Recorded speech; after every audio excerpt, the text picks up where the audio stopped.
action let's go 저 건물을 찾으러 Assalamualaikum warahmatullahi wabarakatuh.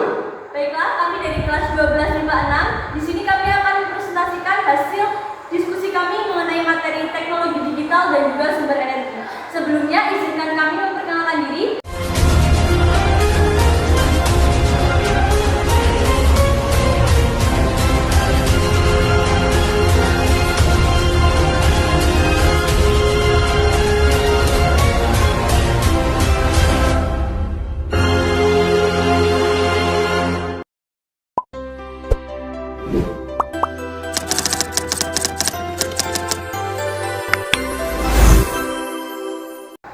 Di sini saya akan menjelaskan tentang teknologi digital dan sumber energi.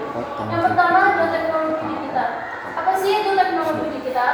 Teknologi digital adalah suatu alat yang tidak lagi menggunakan tenaga manusia secara manual, tetapi cenderung pada sistem pengoperasian otomatis dengan sistem komputerisasi atau format yang dapat dibaca oleh komputer.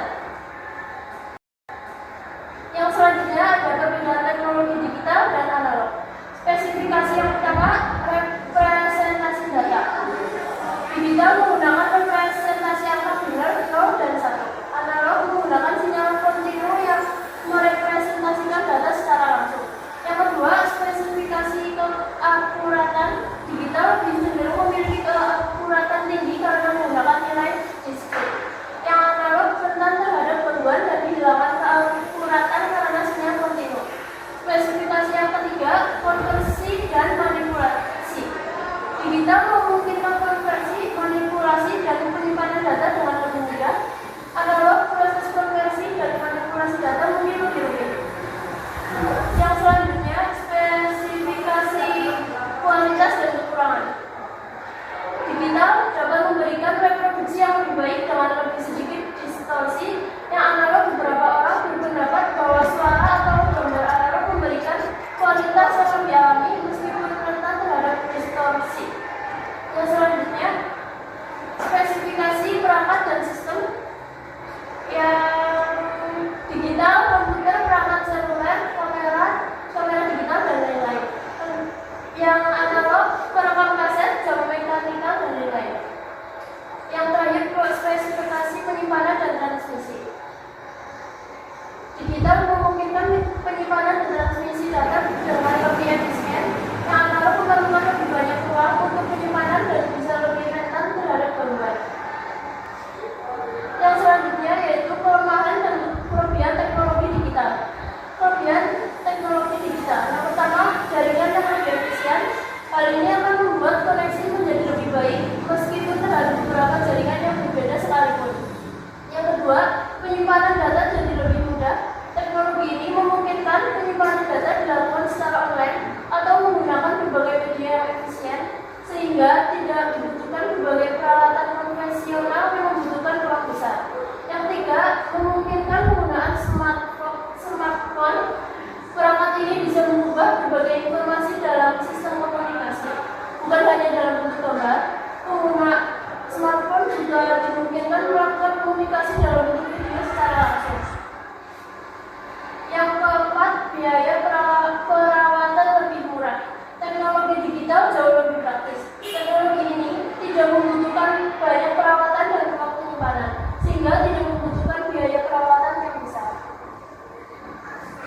Ya, yang selanjutnya kekurangan teknologi digital. Yang pertama, memiliki kompleksitas.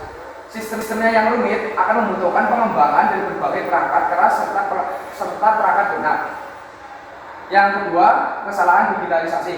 Teknologi digital juga memiliki resiko dalam proses datanya. Hal ini bisa saja membuat kesalahan data sehingga data-data yang dihasilkan tidak sesuai atau kurang akurat. Dan yang ketiga, meningkatkan kejahatan internet.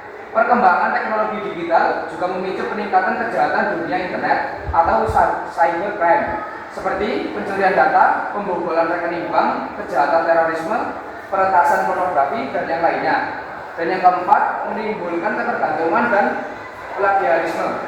Teknologi yang selanjutnya ada transmisi data. Transmisi data adalah proses mentransfer informasi dari satu titik ke titik lain menggunakan saluran komunikasi. Pengertian transmisi datanya sendiri bisa berupa perpindahan data dari perangkat ke perangkat ke server, atau bahkan antar server. Dalam konteks ini, data bisa berupa teks, gambar, suara, video, atau kombinasi dari semuanya. Proses di dalam pengertian transmisi data melibatkan pengkodean, pengiriman, dan decoding informasi untuk memastikan bahwa informasi yang dikirim tetap utuh dan akurat.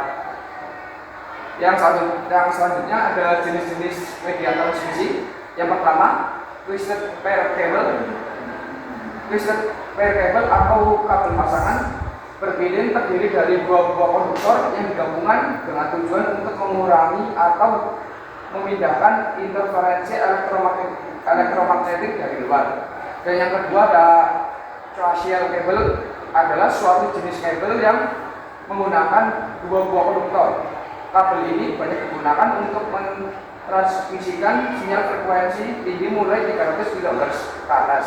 Dan yang ketiga ada fiber optic cable kaca, adalah saluran transmisi yang terbuat dari kaca atau plastik yang digunakan untuk mentransmisikan sinyal cahaya dari suatu tempat ke tempat lain. Dan yang keempat ada gelombang mikro, merupakan bentuk gelombang radio yang beroperasi pada frekuensi tinggi dalam 1 GHz yang meliputi kawasan UHF, frekuensi ultra tinggi, SHF, frekuensi super tinggi, dan EHF, penggunaan frekuensi sangat tinggi. Dan yang selanjutnya, Mas Syaufi.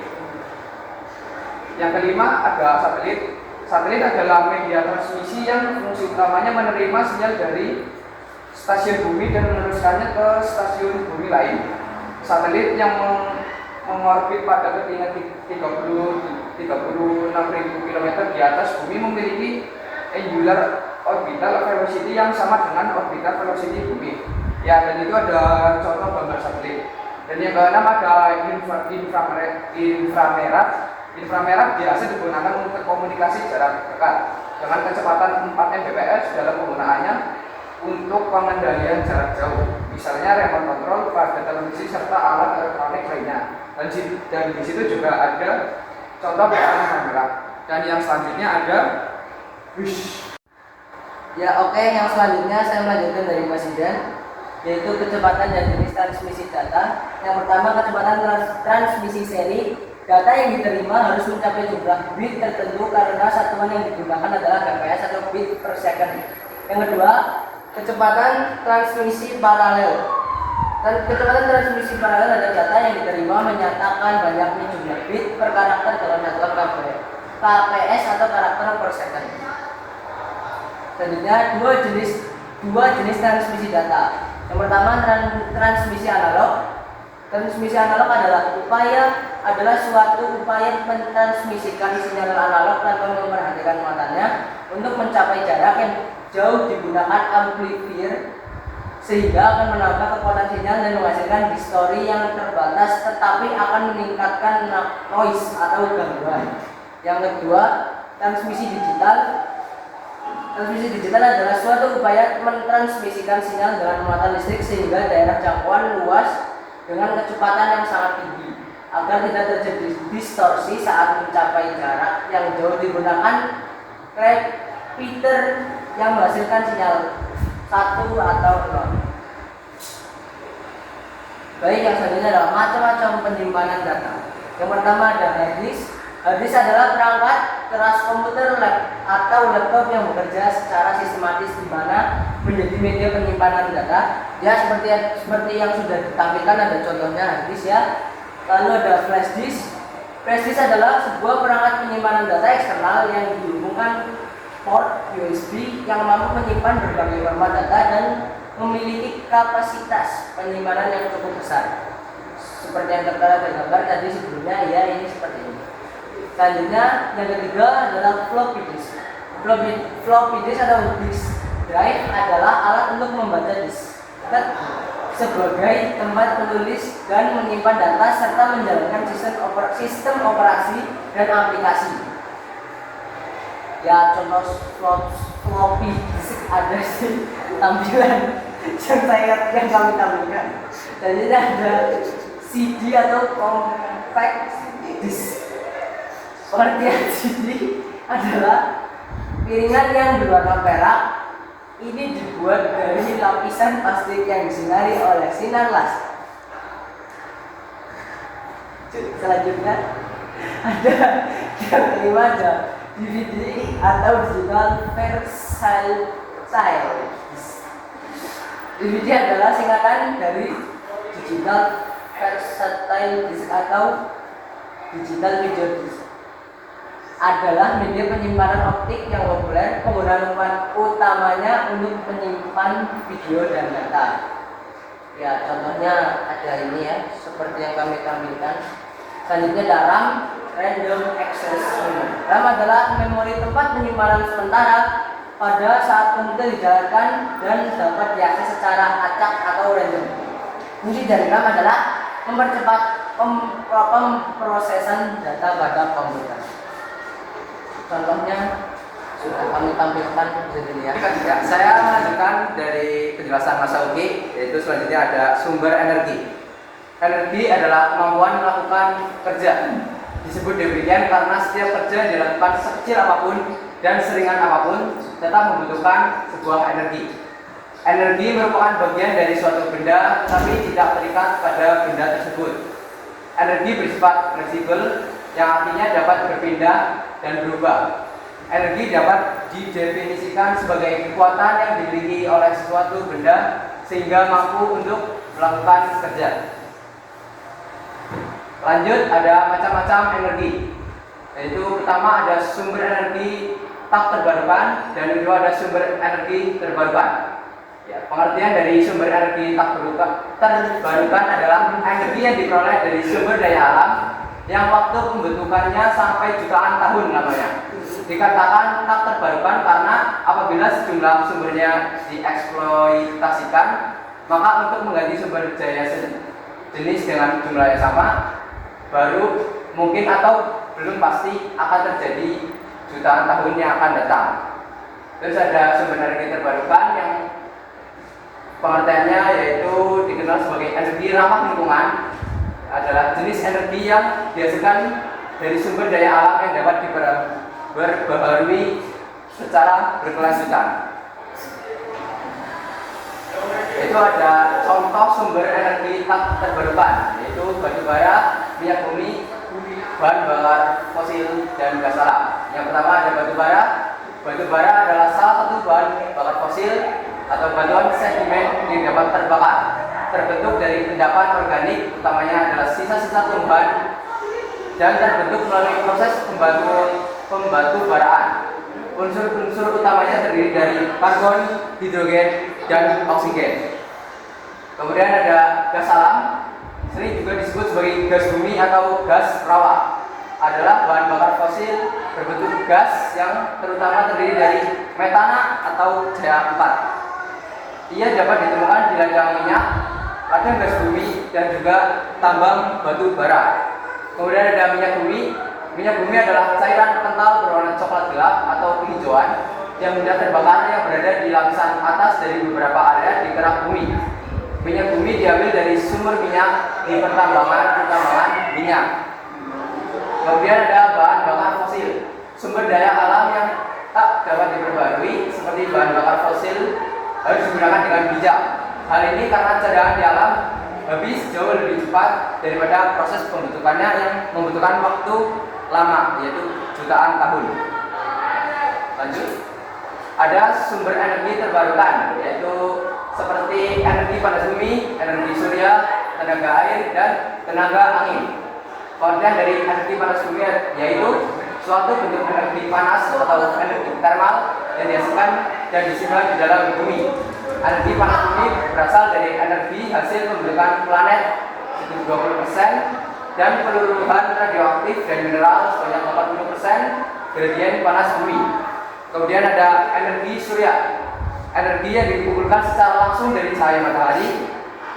Sel surya sering digunakan untuk mengisi daya baterai di siang hari, dan daya dari baterai tersebut digunakan di malam hari ketika cahaya matahari tidak tersedia. Kemudian ada tenaga air. Gerakan air yang lambat mampu diubah ke dalam bentuk energi lain, yaitu menggunakan turbin air yang didesain untuk mendapatkan energi dari berbagai jenis reservoir yang diperhitungkan dari jumlah massa air, ketinggian, hingga kecepatan air. Kemudian ada tenaga angin. Angin adalah gerakan materi atau udara dan telah diketahui sejak lama mampu menggerakkan turbin.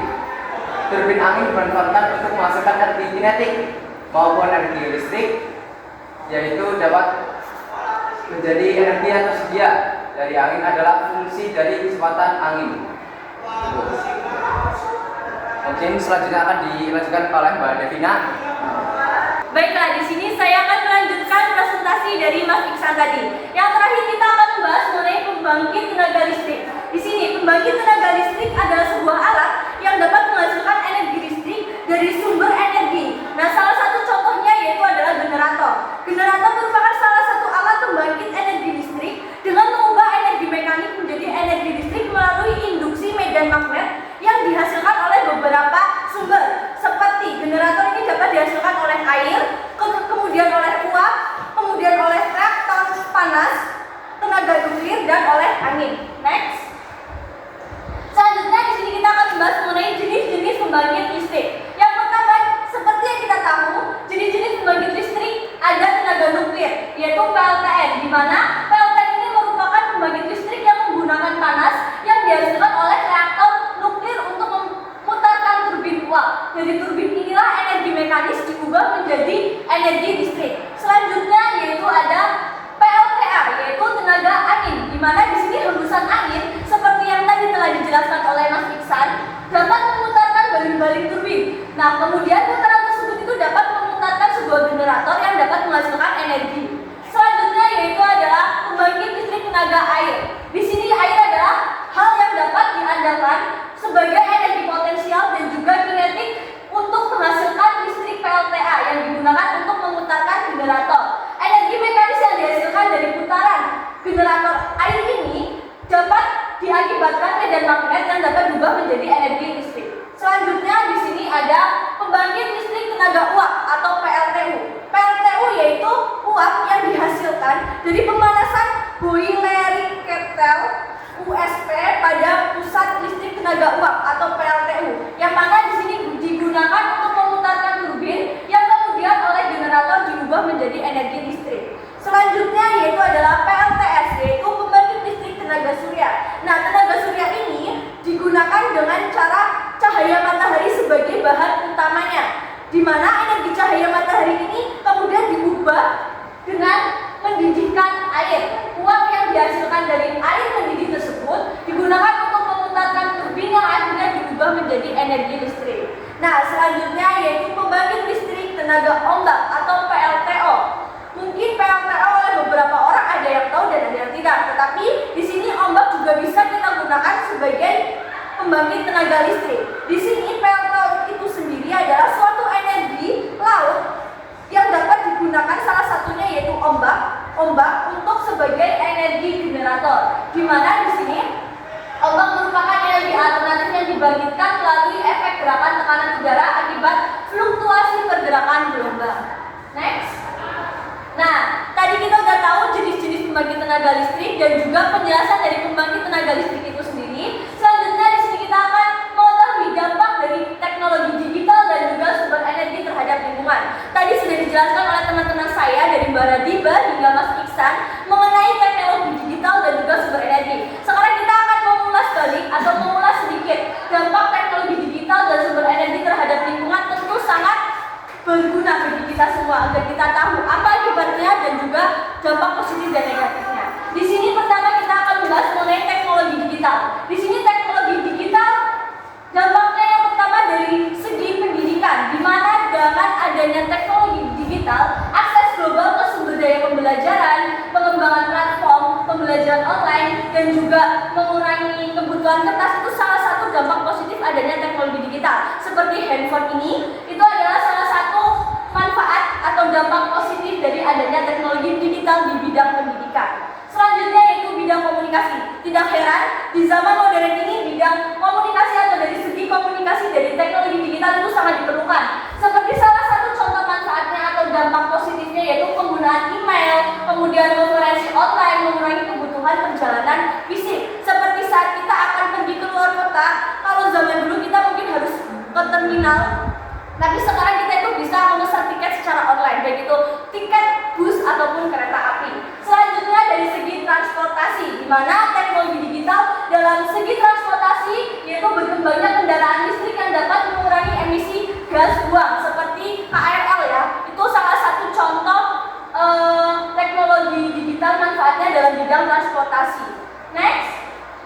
Nah, selanjutnya di sini kita akan membahas mengenai dampak positif dari sumber energi itu sendiri. Yang pertama adanya panas bumi. Nah, di sini selain teknologi digital, sumber energi juga mempunyai dampak. Dampak salah satunya yaitu dampak positif. Di mana yang pertama adalah panas bumi. Ini merupakan energi terbarukan yang dapat mengurangi ketergantungan pada bahan bakar fosil, seperti yang telah dijelaskan oleh teman-teman saya tadi.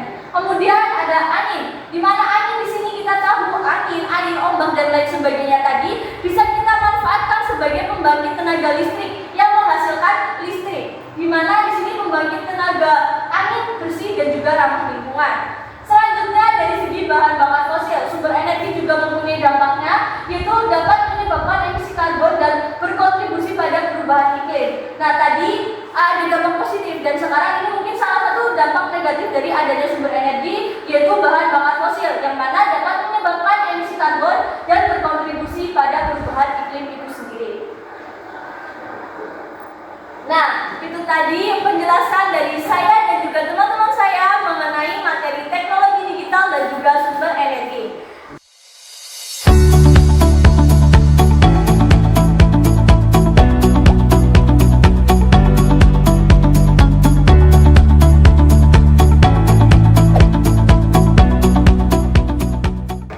Kami dari kelompok 12 mengucapkan selamat menunaikan ibadah